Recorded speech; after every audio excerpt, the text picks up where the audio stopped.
চুয়াডাঙ্গায় মাদক বিরোধী অভিযানে এজেআর কুরিয়ার সার্ভিস অফিসের সামনে থেকে ৫,৭০০ পিস ইয়াবা ট্যাবলেট সহ নাজমুল হোসেন নামে একজনকে গ্রেপ্তার করেছে জেলা গোয়েন্দা পুলিশ। আটককৃত ইয়াবার মূল্য ১৭,১০,০০০ টাকা। শনিবার পুলিশ সুপার কার্যালয়ে এক প্রেস ব্রিফিংয়ে এ তথ্য জানানো হয়েছে।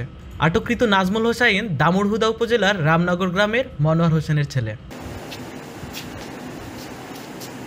গোপন সূত্রে খবর পেয়ে ডিবি পুলিশ মাদক কারবারি অভিযানে চুয়াডাঙ্গার এজেআর পার্সেল অ্যান্ড কুরিয়ার সার্ভিস লিমিটেডের সামনে থেকে নাজমুল হোসেনকে গ্রেপ্তার করে এবং অপর আসামি পালিয়ে যায়। স্থানীয় সাক্ষীদের সম্মুখে আসামির ডান হাতে থাকা বাজার করা প্লাস্টিকের ব্যাগ তল্লাশি করে খাকি রঙের কস্টেপ দিয়ে মোড়ানো ৩০ প্যাকেট নীল রঙের প্লাস্টিকের জিপারের মধ্যে ৫,৭০০ পিস ইয়াবা ট্যাবলেট সহ একজনকে আটক করা হয়। চুয়াডাঙ্গার অতিরিক্ত পুলিশ সুপার জামাল আল নাসের জানান, গ্রেপ্তারকৃত ও পলাতক আসামিদের বিরুদ্ধে চুয়াডাঙ্গা সদর থানায় মাদকদ্রব্য নিয়ন্ত্রণ আইনে মামলা করা হয়েছে। একটা তথ্য আসছে যে একজন ব্যক্তি মাদক বহন করে নিয়ে আসতেছেন, এরকম একটা তথ্য। সেই তথ্যের ভিত্তিতে চুয়াডাঙ্গা জেলার পুলিশ সুপার মহোদয় নির্দেশ